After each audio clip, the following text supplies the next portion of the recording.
varies. It's somewhere between 92 and 107. And we are now live. How much money? That's 92,207.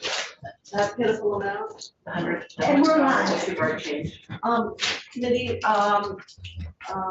appropriations is continuing our work to load out bills that have been referred to us. And our next bill is House Bill number 517, which was originally intended to deal with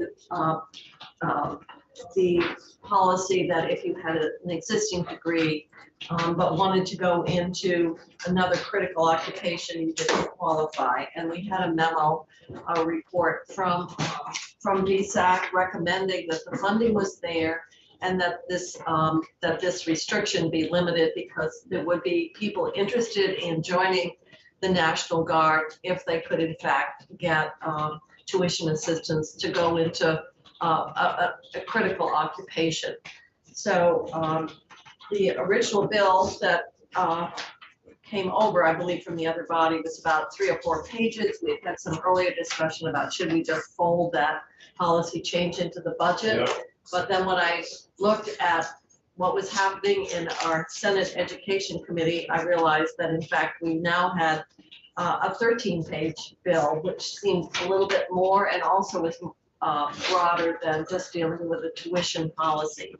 So we have Senator Chittenden with us, and he's going to tell us what Senate, and our jurisdiction, of course, is around where the money is, which I'm assuming is the tuition policy, but maybe there are other changes that have a financial impact as well. So welcome to Senate Appropriations. Thank you. It's my first time visiting here. I know, and we'll try to not interrogate you intensively. I hope that's the case, because I must say I just was preparing for the floor report, and I hadn't known that there was going to be any fiscal inquiries on this. And I don't believe there's a fiscal note on this yet, but I actually about an hour ago did ask for one, and so I am waiting to hear back on a couple of pieces of information I think this committee might be interested in. Well, as long as DSAC says with the existing appropriation is sufficient to accommodate this policy change and doesn't require additional funding, that probably addresses it. So I can't speak for that with absolute confidence. I have the impression that was the case. During testimony, I recall Representative Hango, who's been a great champion for 2 of the bills that were folded into this. I believe I recall her speaking to the fact that this would probably in Vermont probably make for another 5 to 6 additional degrees per year. And I recall DSAC reflecting that was not going to break the bank, so to speak. I am looking for confirmation on that, and I will be able to report more thoroughly between now and then. But I did have the impression from the testimony that it was a rather small number of potential degrees. You have the benefit, did you look at the report that came from DSAC that made the recommendation and the assessment on the funding? I did a few weeks ago, but not prior to coming to you. That's what I'm referring to, so. Okay, and which was really the impetus for the bill? They had that before. Well, we talked about it, but then we decided that this was more expansive. Seems like a very minimal expense. It was.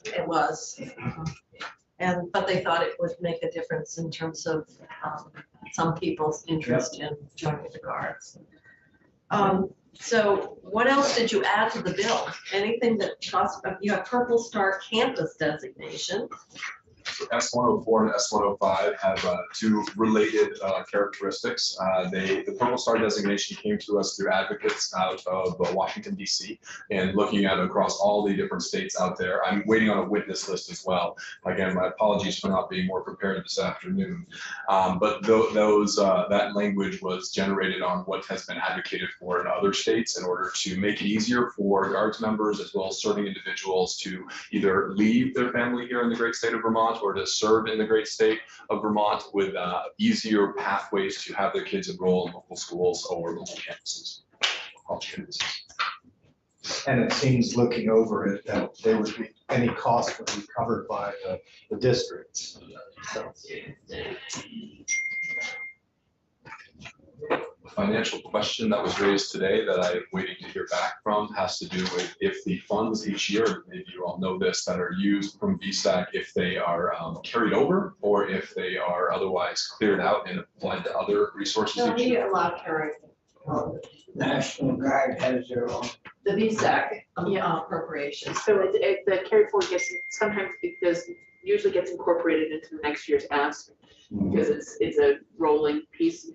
So it doesn't, you don't build up a balance and actually end up committing one-time money. So the way that usually works is the current balance gets incorporated into the next year's ask, and that takes care of the variation from year to year on the uptake in the program.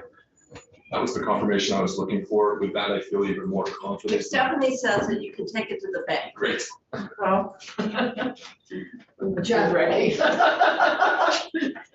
Just one, so. All right, and and the election of judicial office, state and judicial officers,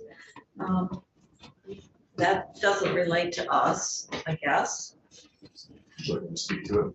Yes, certainly while you're here. So my understanding is that the Adjutant General for the great state of Vermont does not have to have any qualified, as of now, any qualified military background or standing within the United States military. This would put some It means additional, I could run. correct, or Tom Chittenden could run anyone want that. I'll say. Did handle people from the pain. Just wondering, did GovOps do that part? They did They work closely requested with it. us, and they requested us to add it to this bill. Perfect. On that. Madam Chair. Yes, I would, if you'd entertain a motion. I don't know, I don't need to know anymore. I don't want to speak for anyone else, but you're ready to move the bill? yes. Okay. All right. So we have a motion to move the bill favorably. The reason it came in here was the tuition benefit program, and we're pretty familiar with it because we'd already talked about it earlier. I never got it ready yet. That's all right. And You have to write your own out this time. I can do it for you as you go. I'll just call the roll now. Thank you. okay, so we have a motion to move the bill favorably. Senator Bruce, Senator Starr, did you second it or who did? You did. Okay. Further discussion? If not, Senator Ballin. Senator Baruch, yes. Senator Nitka. yes. Senator Sears. Yes. Senator Starr. Yes. Senator Westman. Yes. Senator Kitchen. Yes. Okay, 601. So that would be education, I guess. That's you. I'll take that. Okay. All right. Thank you very much. Now, if we could have Ann come in, we could maybe spin out 515.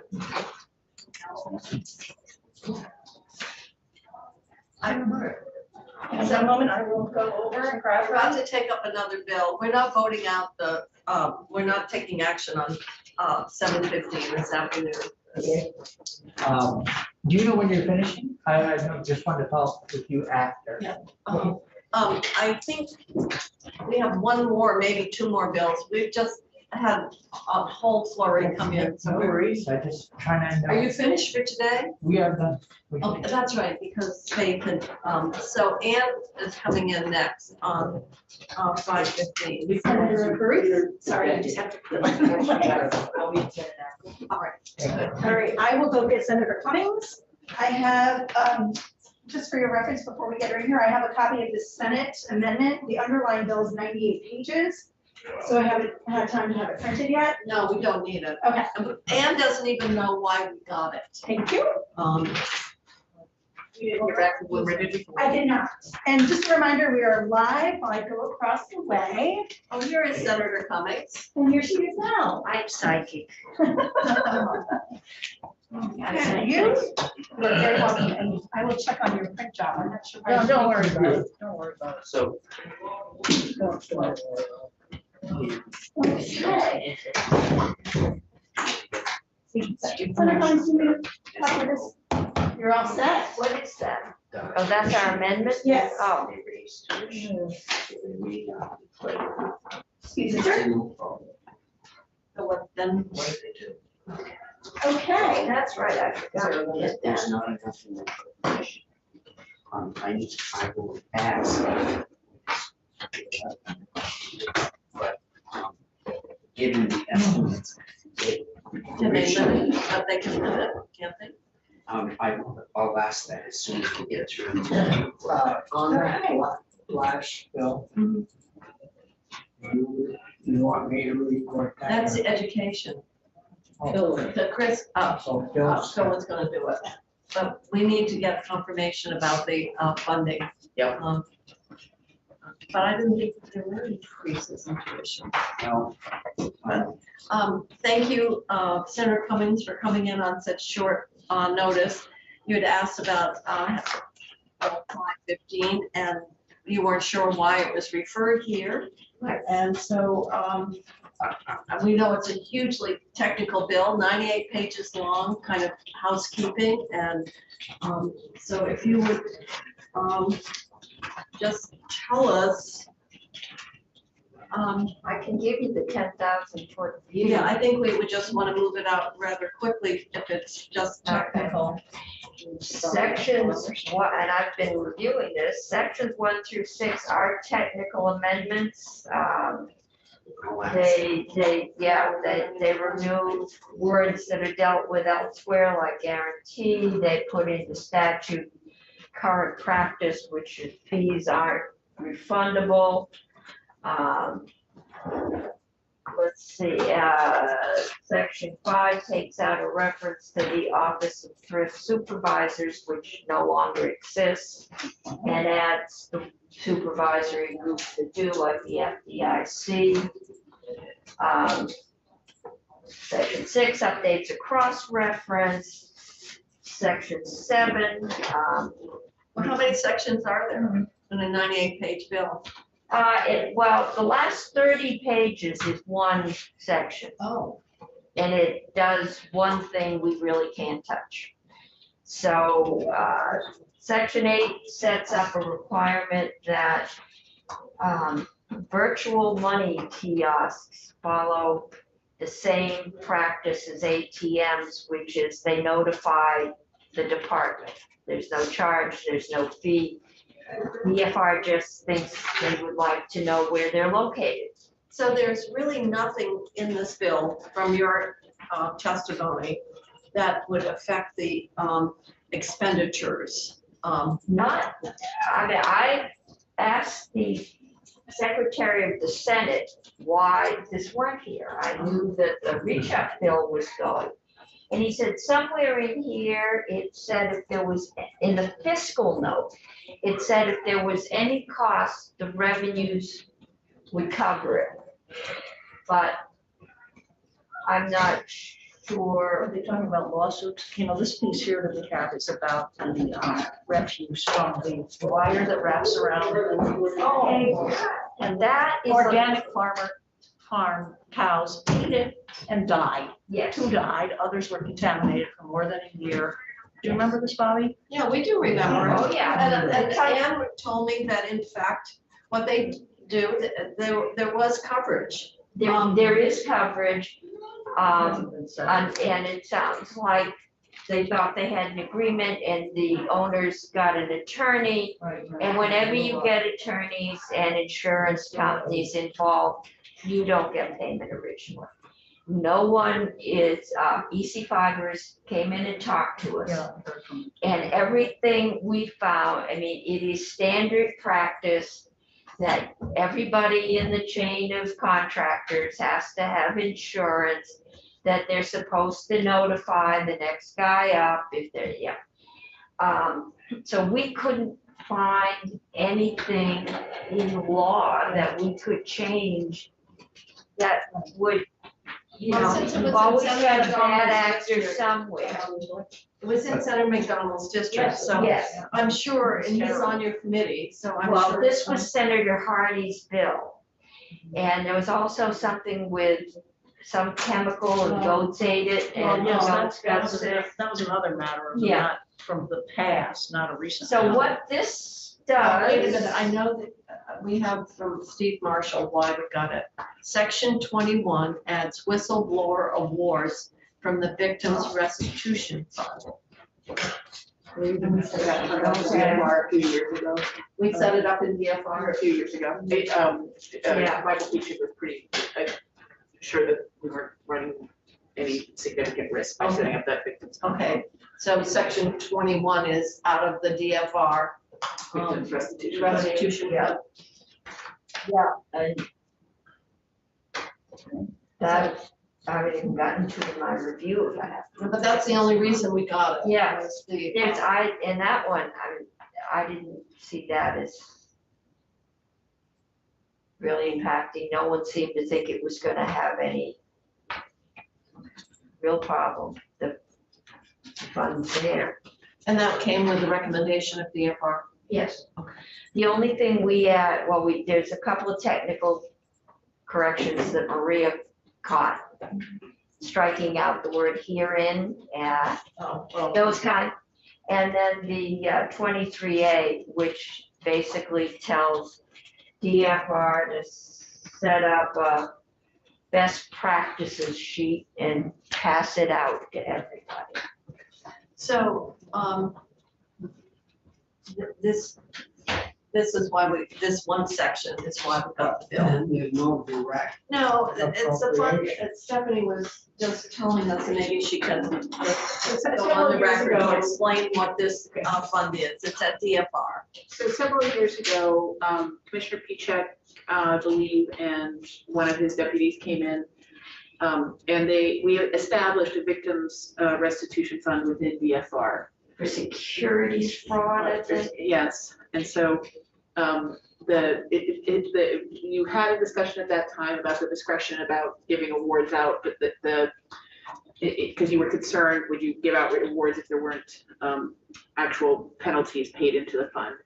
And I believe you were assured by him, because you did set up that fund in that bill, that awards would only be given if there was actually assets in the fund from penalties that would be deposited. And I can't remember the construct of what portion of penalties go into the fund. I'm sure Maria Worrell can tell us. And we can check and see if there's any activity around the fund. But this would allow the whistleblower awards to be paid from that same source. And that might be someone who actually is doing a report so that it's protecting other. Yeah, and generating the penalty that would probably go fraud into or, it. Yeah. I mean, I think we had. And my memory is clicking in that there hadn't been any. Any actual payments out, any awards made either to victims or to Is there a pot sitting there with money in it? I don't know that, I can find out if there's any money in it. I know you set up the fund, and the idea is that a certain amount of penalty activity would go into, Okay, yes. revenue. Money from security awards for security violations gets paid into the fund. So when they charge someone and there is a penalty, that or part of that gets paid into the fund, which then pays it out. And this just expanded it to not just victims, but the whistleblower that identified it so that the money actually got paid in. And they might use that as sort of an incentive for people to report potential fraud. All right, so other questions, now that we've talked about that, gone down memory lane in terms of the creation of this fund at VFR. Questions, committee? Do you want to move the bill favorably? Okay, Senator Starr, Second. Senator Spears. Ready? I think so, but we need Senator Westman in view. I think I'm in view. We'll see you. Let's see ya. No, sorry. Damn, You're invalid. look at the So- trouble you create. I know, But it's the rule, you have to, the visual. So, yeah, like you can't vote from the cloakroom. That's not the cloakroom. I want to call the roll unless we have further discussion. Okay. Senator Ballard, Senator Baruch, yes. Senator Nitka, Yes. Senator Sears, Yes. Senator Starr, Yes. Senator Westman, Yes. Senator Kitchen. Yes. Thank you all. All right, thank you, Anne, for coming in on short No, notice. it jogs my memory that I now need to prepare this bill. Who has banking? DFR, Seven Bobby. Star. Okay, you can hardly wait. We're racking up so many. Oh, wow. All right. See on the floor. Thank you. Yeah.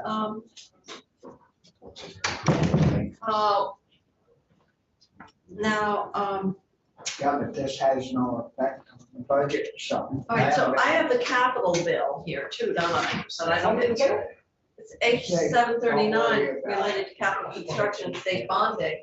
We realized it was out. Yeah, they got it out. They got out to 510, which will come to us tomorrow,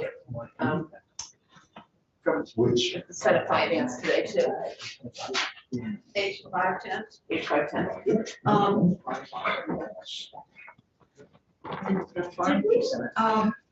So 505, do you want to do that now, Senator Sears? 515. I'll just write down there. No, 505 is. Oh, right, 505 is drug classification. Okay.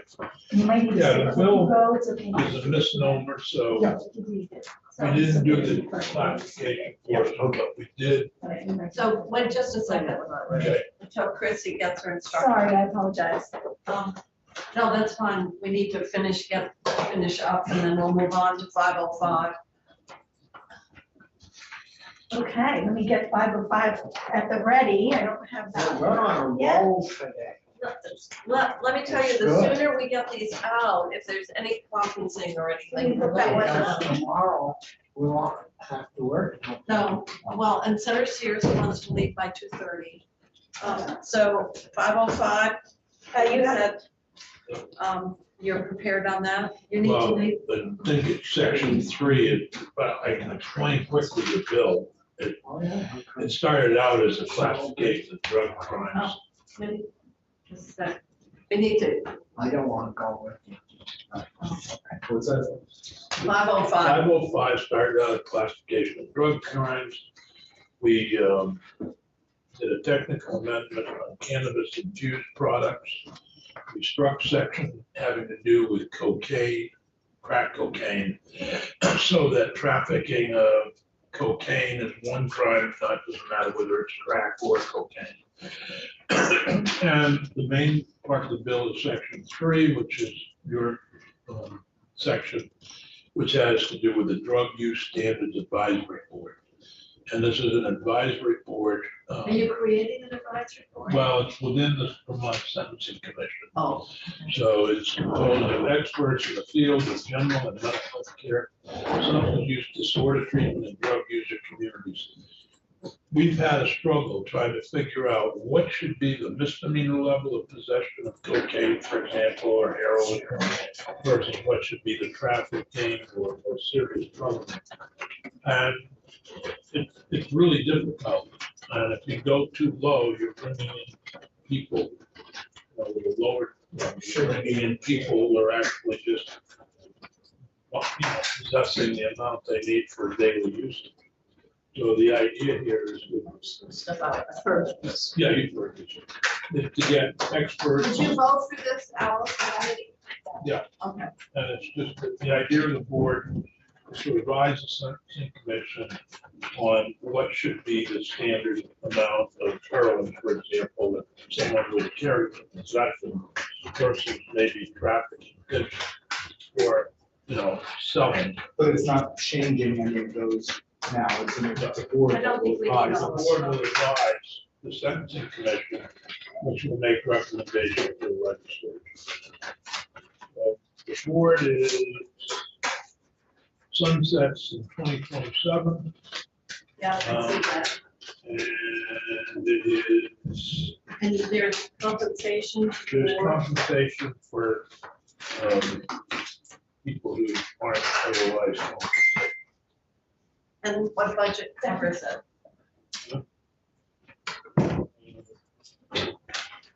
Who would pay these per diem systems? The board. Established within the Vermont Sentencing Commission, so that must be judiciary. Yeah. And it's 2 representatives from harm reduction service providers, You know, the board Expert only on meets once a year. Medicaid, MAT, an expert on human behavior and addiction, substance disorder treatment expert legal reform, law school, justice reform, academic research, representative of law enforcement, prevention officer, with a non-voting member. I know you like to have that I do. person doing something. So, since the judiciary has to cover the cost, I assume they came in and supported this? Yeah, that's important. You probably have, I'm just looking, some are probably gonna be paid to, be able to collect their salary to be on the board. Yeah. If we go fully back into in-person, you may have a bit of expense costs, But the judiciary would have to absorb that. absorb it. That's why I'm asking if they testified in support of it. How many times did they meet? Not more than 3 meetings, so that's pretty minimal. Yeah. Right. And, so much is being done remotely, so. It greatly. Travel. Yeah, it's only three meetings, right, yes? On page 4. So And then we have on 3 the- members of judiciary who obviously supported it and familiar with the testimony. They should have to recuse themselves because they're personally involved. That means you'd have to report the bill. And you have to recuse yourself on all So, packages. So we have 505, it's been voted out unanimously, and it's coming to us simply because of the per diems associated with the advisory board. I'll move the bill. All right, so we have a motion to move the bill favorably by I'll- Senator Westman, Senator second. Starr is seconding, Yeah. and further discussion. Senator Ballin, Senator Baruth, yes. Senator Nitka, Well, when she comes back in, we'll get her. Senator Sears. Yes. Senator Starr, Yes. Senator Weston. Yep. Yes. And I'll hold that. for Who you. is the reporter for, I think I am. Yeah, they- I think I got stuck with it. I'm doing the volunteer. Huh? Oh, no, I'm doing the floor report. well, then you should do the amendment. You can do the amendment. That's what I was saying, whoever does the, The report from the committee. There is no Probably amendment, but, No, it should. Senator Baruch? No Senator Baruch cost. is the reporter for, us. No cost, Steve. So we, I well, think, it's a minimal cost to the judiciary.